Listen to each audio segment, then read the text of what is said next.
everyone! I am Azalia Suhaimi, a storyteller and a poet and a content creator, and I am so happy to be here today to be telling a special story for all of you. Okay, I regularly tell stories on my YouTube channel, whereby you can call me Auntie Yaya there. And today I am collaborating with Kakiseni and ASWARA, telling a story from this really lovely book called Shadows, written by Maya Zaharudin and illustrated by Shufitri Mohd Shukardi. Okay, and this story time session will be really special because we want to be more inclusive, whereby our goal is to make this suitable for our blind and visually impaired friends. So while listening to this, you will notice that I will be more descriptive of each of the pages. Okay, so are you ready to listen to the story?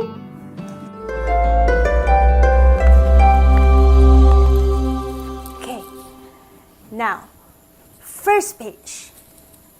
There is a building against the dark blue sky. There are 6 windows. The lights are on, except for the window on the top left. Now, on the next page, there is a dark room with a yellow-colored curtain. On the wall, there is a record and a photo of 4 brothers and a cloth closet, and next to it there is a school bag and a candle opposite it. And on the floor there are 2 mattresses, one with a mosquito net over it. There is a boy lying on the mattress, hugging a bolster. Adam was packing his books for school as his brothers were wrestling with each other. Suddenly, the power went out and darkness swallowed the room. He rushed to his mattress and hugged his bolster tightly. He could hear his brothers calling him a coward in the dark. On the next page, there is a close-up of Adam's face on the pillow. He's still lying on his side, looking scared. He forced his eyes shut to make the darkness less scary. When you shut your eyes really tightly, you can see white squiggles, and these squiggles made Adam dizzy. As his head spun, his brother's insults drifted into silence. The stillness made him panic until he heard a whirring sound followed by a crack and a thump. Now, he opened his eyes and the squiggly lines started to shape a new world. Adam is surrounded by leaves. There is a grey hill amidst the white sky at his back, and Adam himself has turned completely black like a shadow with 2 white round eyes and a frown. The whirring sound came from everything spinning into place. He saw a large mountain that stood tall and proud under a faded sun. "Get out of the way, little boy," Adam heard.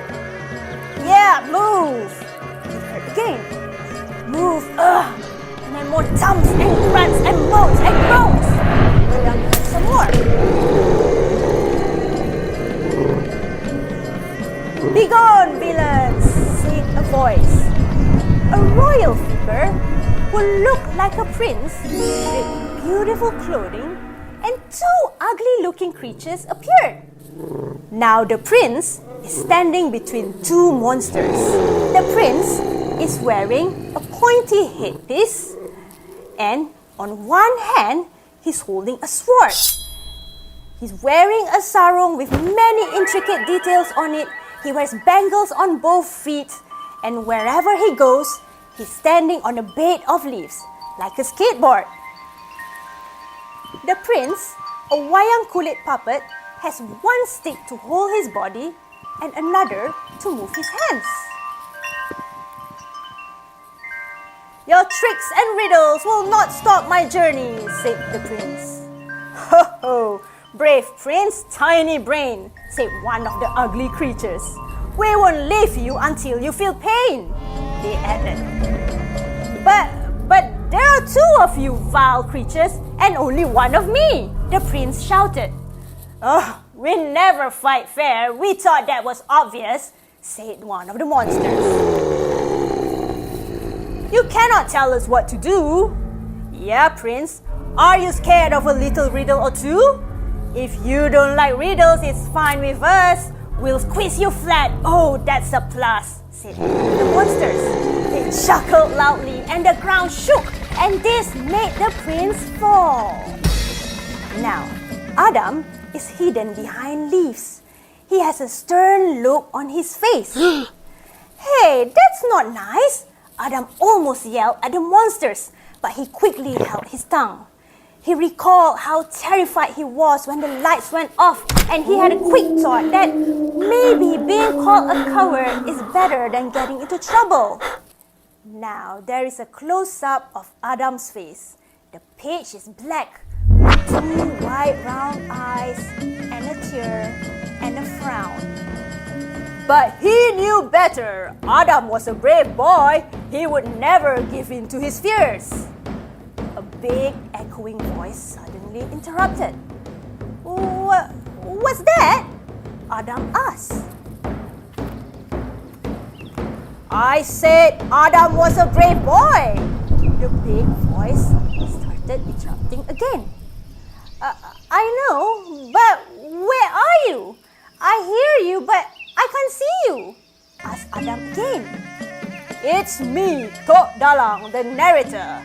It's not the time to be asking questions. Prince Vijaya needs you, so listen to me. Adam was a brave boy," said the big echoing voice. Adam felt driven by his own bravery. The big echoing voice added again. I do?" Adam asked. "Yes, he did." And he gathered his courage and stepped forward to help the prince. Adam is about to emerge from a grey bush with a big leap. His face looks angry and his fist clenched.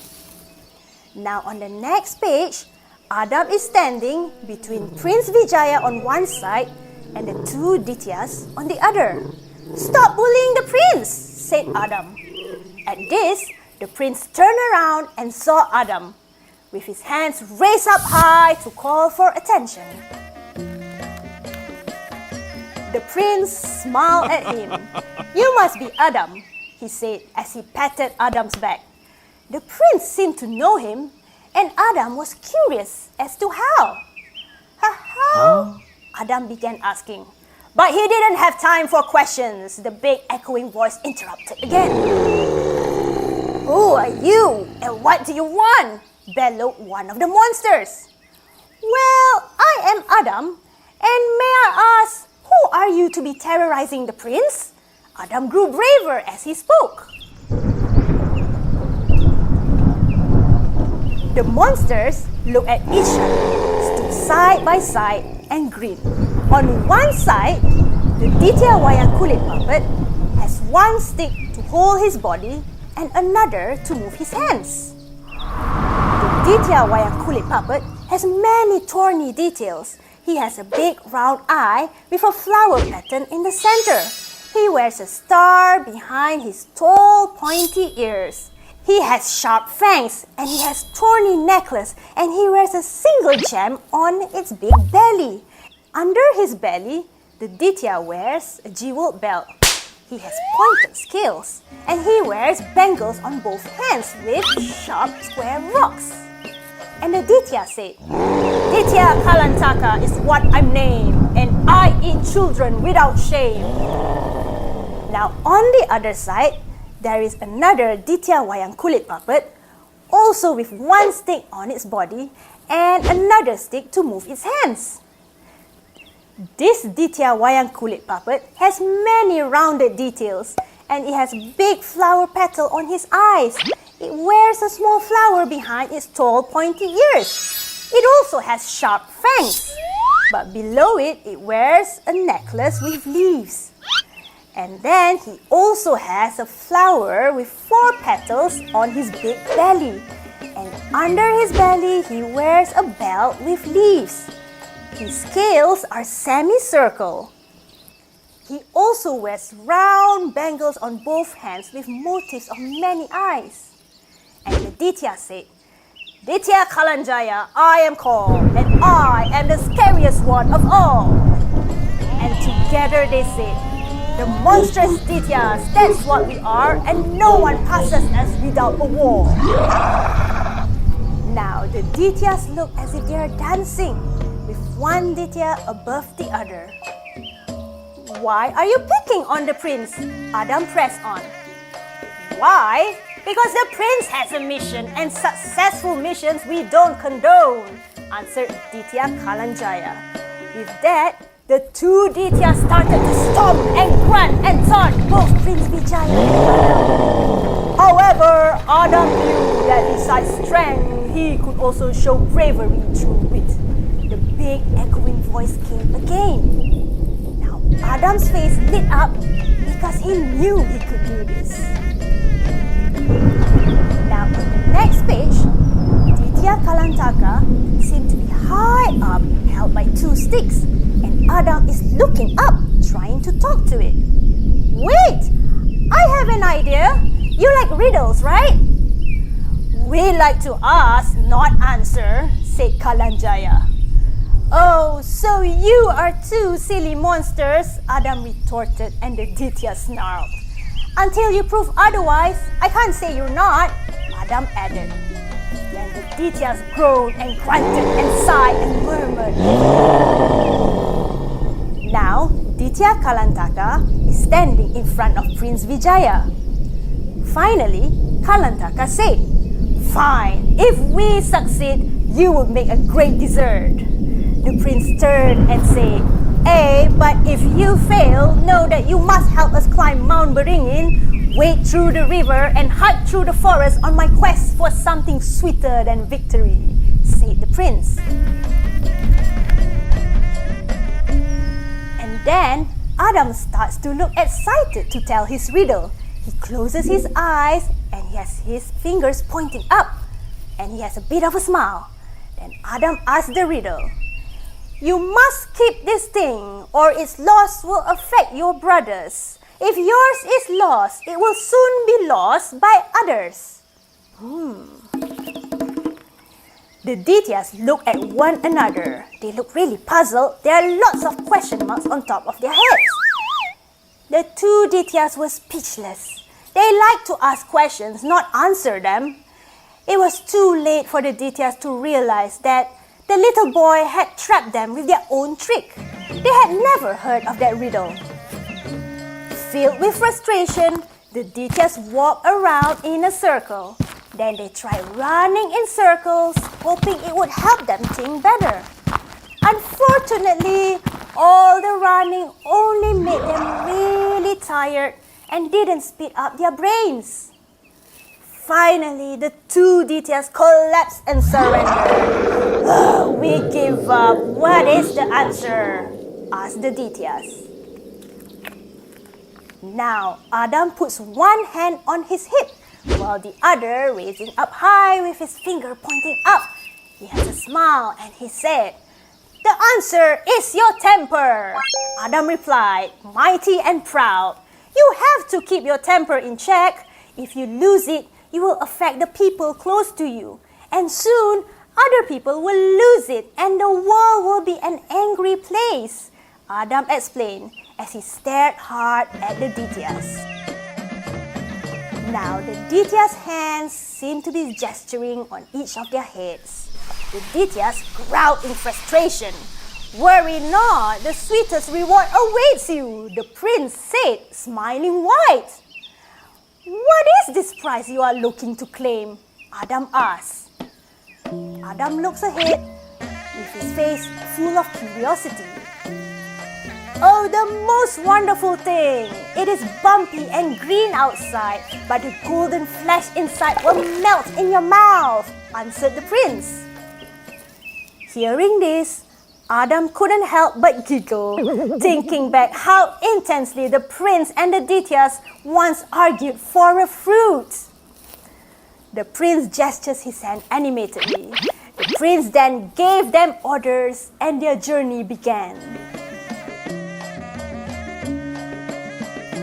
Now on the next page, there is a vast grey landscape with trees and bushes and a long river. The route looks pretty challenging. The Dityas help Adam and the prince cross deep rivers by letting them sit on their shoulders. They protected Adam and the prince from sharp rocks with their big, thick arms. They crossed the forest and cut the thick, thorny vines with their sharp teeth and claws. They waded through muddy terrain on their huge clawed feet. And together, they climbed the tall, steep mountain and reached the peak with their eyes on the prize and the powerful boy near them. The Dityas were, in fact, very helpful.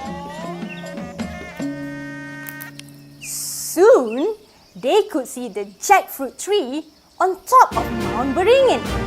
There it is, the prince pointed to a large brown-black tree. Adam had to squint his eyes because it began to get brighter. Amongst the dark leaves, they could see a brightly shining greenish-yellow fruit. It was almost glowing. Now everywhere was grey except for the tree. The fruit was very high up the tree, and the Dityas started arguing about who should make the dangerous climb.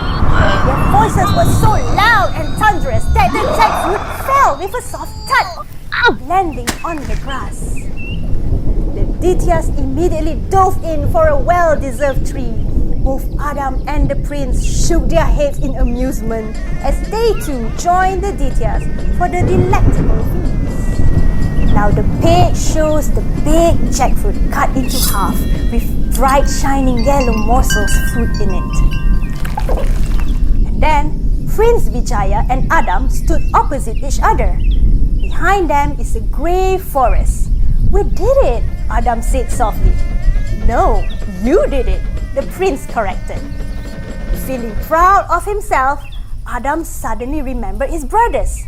They too liked jackfruit. He remembered getting all excited arguing with them over who got the last piece. He suddenly felt pangs of sadness that they were not with him on this journey. So Adam decided to bring some jackfruit home for them, said the big echoing voice again. "What?" Adam asked.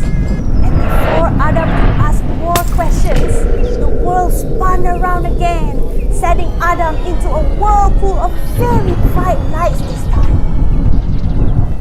Now the next page, Adam is being sucked into a black vortex behind him. At the same time, Adam takes a big bite of the jackfruit, enjoying the taste.